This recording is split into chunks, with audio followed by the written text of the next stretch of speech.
Welcome to the deep dive. We sift through a whole stack of sources to pull out those key insights, those nuggets of knowledge, and hopefully give you a few aha moments along the way. And today we're going to kick things off with something that might just, well, flip how you see the whole celebrity world. You know those pictures, right? The candid shots of famous people you see everywhere. Beach, restaurant, whatever. Turns out a lot of them, not candid, not at all. It's more like a carefully choreographed dance. Actually, there's this great quote from a seasoned paparazzo, Aaron Parfit. He said, "People think we are scumbags, but celebrities are ringing us."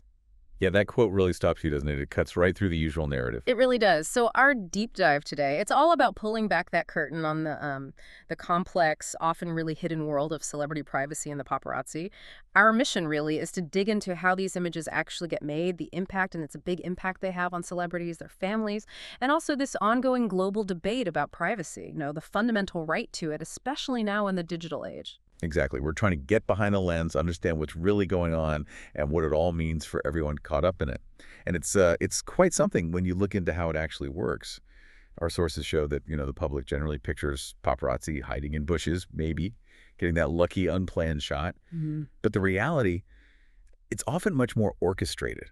The lines between what's private and what's a constructed public image get incredibly blurry. Yeah, blurred is the word. It's almost like this unspoken agreement that shapes so much of the celebrity content we end up seeing. And the level of orchestration is, well, it's genuinely surprising. Take that paparazzo again, Aaron Parfit. Yeah. He estimates, get this, 80% of his shots are actually set up. 80%. 80%. Think about that. Like 4 out of every 5 supposedly caught in the moment photos are prearranged. He even talks about being on holiday with celebrities, mostly reality stars, he says specifically, to shoot 6 bikini sets and stick them out throughout the month. Wow. So it's literally planned content, like Yeah. scheduling spontaneous beach photos. Exactly. It's like this carefully managed illusion. It totally blurs the lines, doesn't it? I mean, the public might know some stuff is staged, but maybe not grasp just how extensive this collaboration really is. It's not just a few isolated cases.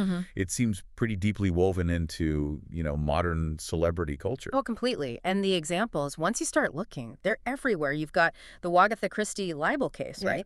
That exposed texts where Rebecca Vardy and her agent were talking about tipping off photo agencies like Splash News. Right. That was quite the reveal. And then there's Rihanna announcing her pregnancy with AAP Rocky. Those were clearly staged photos in Harlem. Very specific. Very artistic, but staged.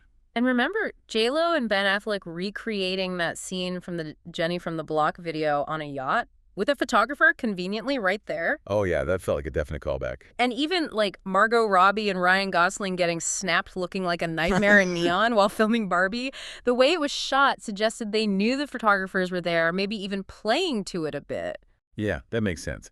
And this whole thing, this exposure economy, as some call it, it's not just the absolute A-listers.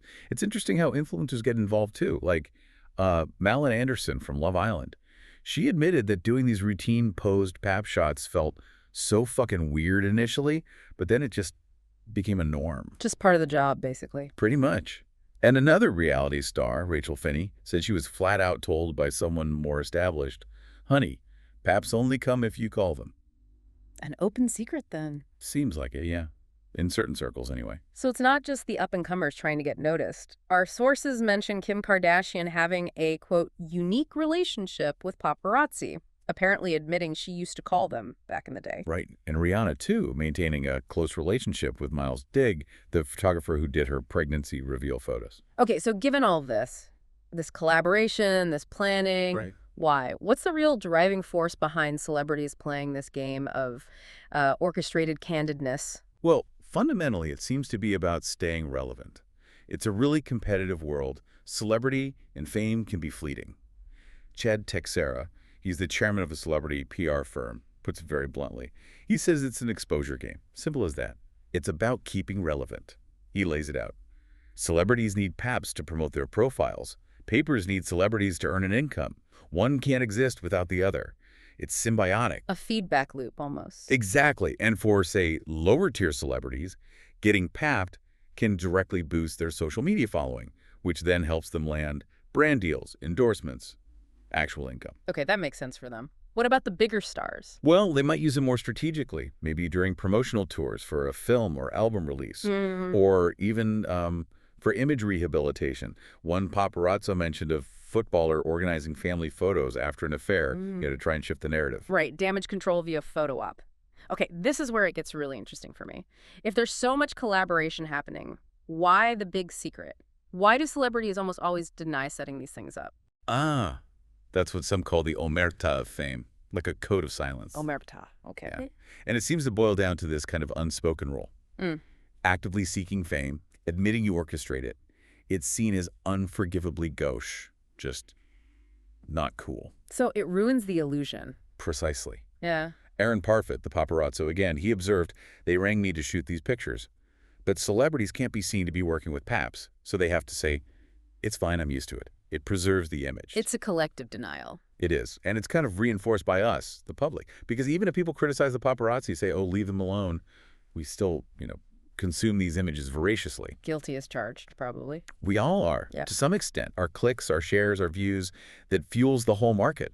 It creates the demand that celebrities then often indirectly help to supply. That's a really powerful point about our own role in this. Okay, so let's talk about how the industry itself has changed. Because it wasn't always this sort of cozy arrangement, was it? There was definitely a different era, what some call a golden era for paparazzi, maybe like 2004 to 2016. Oh, absolutely. That period, often called the golden era, seems largely gone now. Giles Harrison, an industry vet, described it as a time when we were making more money than we knew what to do with.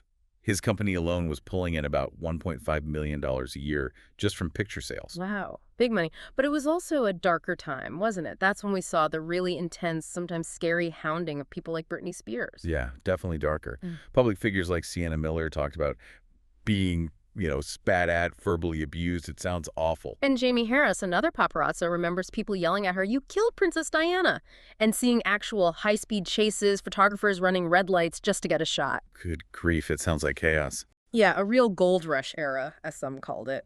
And many paparazzi from that time now look back and disavow it, call it disgusting, and claim that kind of aggressive stuff doesn't exist anymore. Well, the whole landscape has changed quite dramatically. And the main driver, Yeah. social media. It's completely transformed things. How so, exactly? Well, newspapers, magazines, they often just lift images directly from a celebrity's Instagram or Twitter now, for free. Ah, right. So that cuts the demand for paparazzi shots. Passively, it squeezes the profit margins way down.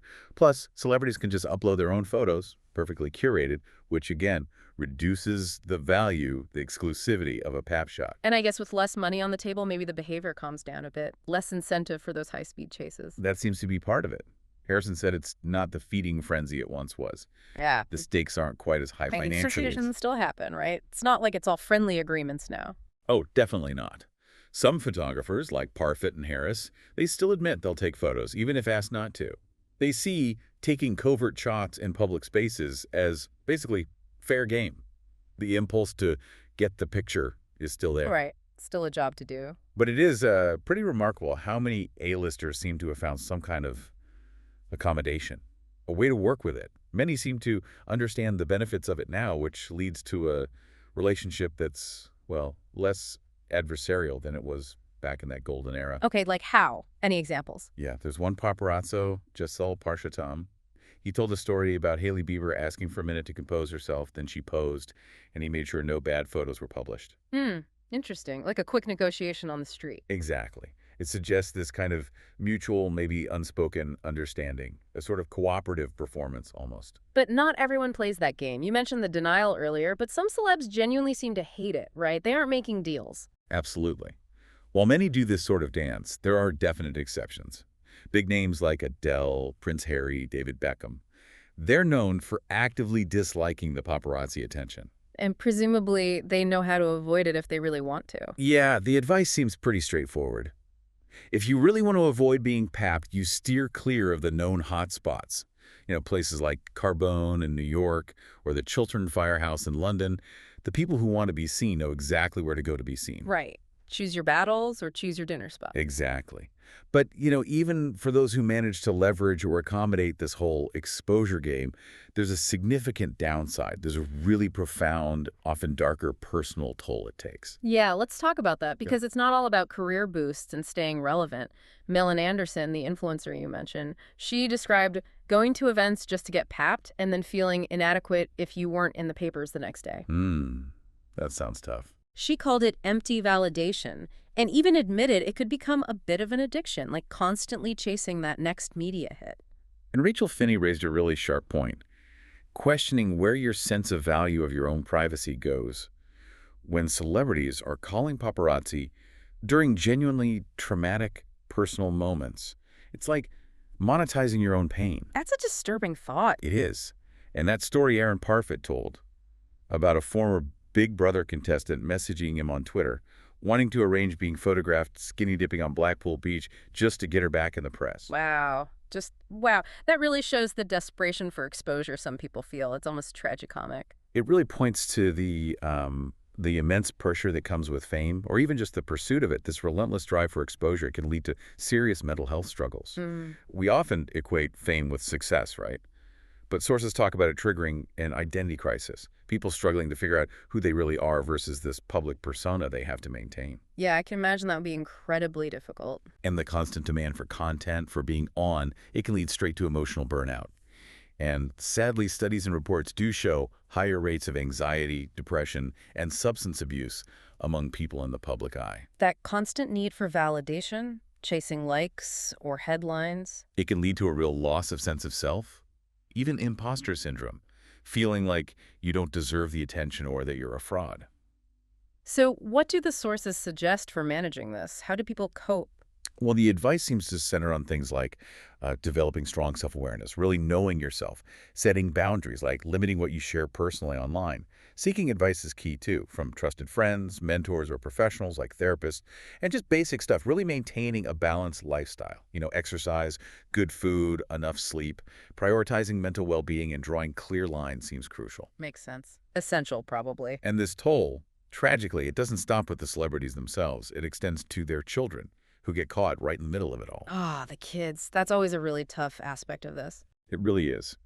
Photos of celebrity children circulate so widely, and the public can form this kind of pseudo-relationship with them. We see them grow up in pictures. We start to feel like we know them, almost like they're our children in a weird public sense. Yeah, that's a strange phenomenon. And this public fascination, combined with the relentless paparazzi presence, it's a huge threat to their privacy, their safety, their chance at anything resembling a normal childhood. The history here is just heartbreaking. Thinking about Charles Lindbergh back in the 1930s, after his son was kidnapped and murdered, the paparazzi still hounded his second son relentlessly. To the point where he moved his entire family out of the U.S., just seeking safety and privacy. It's chilling. And even now, you hear about celebrities like David Arquette and Courtney Cox actually releasing photos of their own kids to the press. Yeah, as a sort of preemptive strike. A desperate measure to try and deter the more aggressive photographers from chasing them down by satisfying that initial demand themselves. What a terrible choice to feel you have to make. It really highlights the lack of control they must feel. Absolutely. And all of this brings us squarely to the legal side of things and the ethical tightrope everyone involved is walking. We're seeing more pushback lately, like Indian actor Alia Bhatt recently spoke out again about invasive paparazzi practices. There was a video circulating online of her house while it was under construction. Right, I saw that. She called it a serious security issue, a gross invasion of someone's privacy. And it wasn't the first time for her. She'd previously called out photographers for, filming her inside her living room from another building. Yeah, through the window. Yeah. And it reminds me of Anushka Sharma and Virat Kohli, also in India, who asked photographers not to film them at home and specifically requested their daughter not be photographed at all. Exactly. It seems the pushback isn't always against any photos, but specifically against these really invasive shots inside homes, at kids' schools, during clearly private family moments. The normalization of that is what they're fighting. So how does the law handle this? Because it seems like there are different rules depending on where you are. Oh, definitely. There's a really striking difference, particularly between the U.S. and Europe. The U.S. tends to have a more fragmented approach. And crucially, very robust First Amendment protections for freedom of the press. Meaning the press usually wins. Often, yeah. Newsworthiness gets interpreted really broadly. Publication rights often tend to override individual privacy claims. We saw that drive the anti-paparazzi laws in California, right?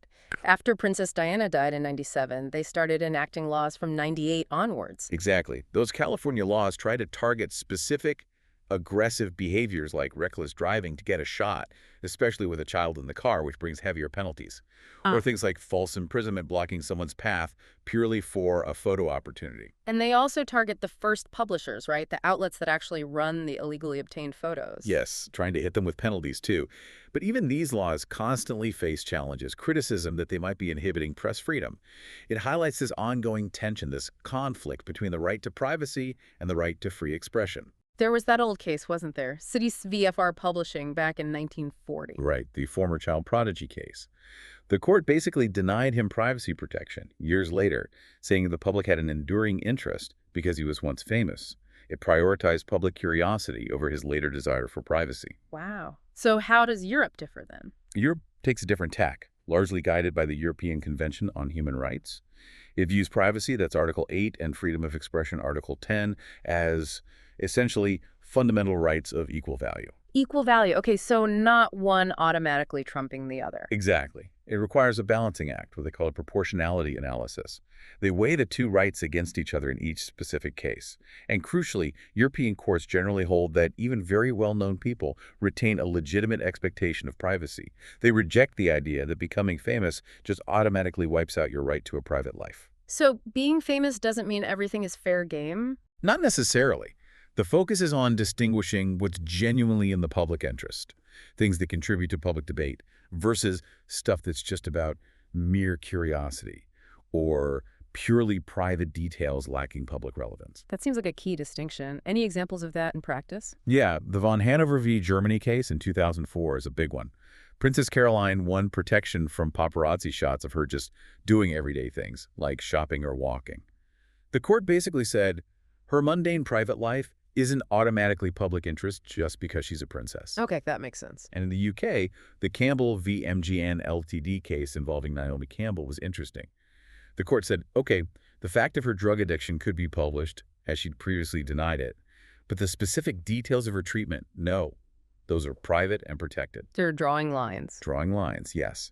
Plus, Europe has the right to be forgotten, which allows people to ask search engines to remove links to outdated or irrelevant personal information. That's another layer of privacy protection that's quite different from the U.S. approach.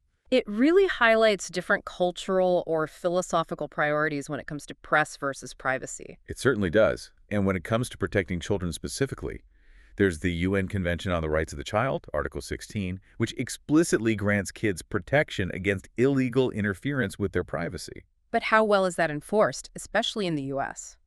Well, sources describe U.S. law for celebrity kids' privacy as relatively narrow, which is why you see figures like Halle Berry actively campaigning for stronger laws there. Whereas other countries might be stricter. Yes, places like Brazil and Portugal, for example, apparently have specific laws aimed at protecting children's dignity and shielding them from potentially harmful media exposure. A clearer legal framework for kids. Okay, so beyond the laws themselves, there's also the whole question of ethics, right? Journalistic ethics for the people actually taking and publishing these pictures. Absolutely crucial. Most journalistic codes of ethics include a core principle: minimize harm. Minimize harm, okay. And central to that, ethically speaking, is trying to make that difficult distinction we talked about. What's genuine public interest versus what's just mere public curiosity. Feeding gossip versus informing the public. Exactly. Ethical guidelines generally suggest that publishing private information is only really justified when it serves a pretty significant public good, not just, sensationalism or selling papers.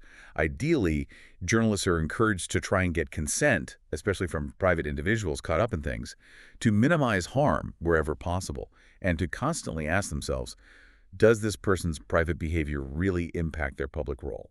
Is it truly relevant? It's a constant judgment call, it sounds like. A very difficult one, often made under pressure. Right.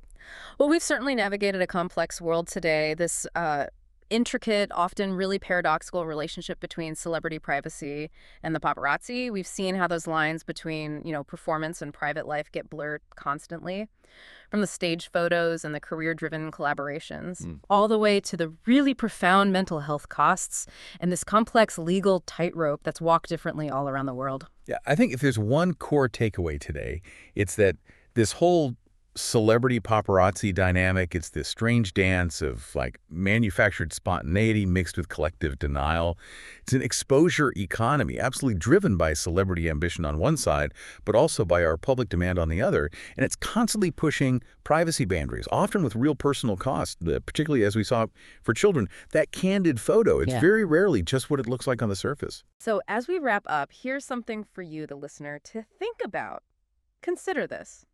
Every time you click on or share or even just view one of those paparazzi images, whether you suspect it was staged or think it was genuinely intrusive, you're part of this ecosystem. You're contributing to it. So the question is, how do we as consumers of media consciously balance our own natural curiosity? Because let's face it, we are curious with the fundamental respect for individual dignity, especially when it comes to the private lives, the offstage moments of public figures, and perhaps most importantly, their children. What kind of information environment, what kind of culture are we all collectively building for the future with our clicks?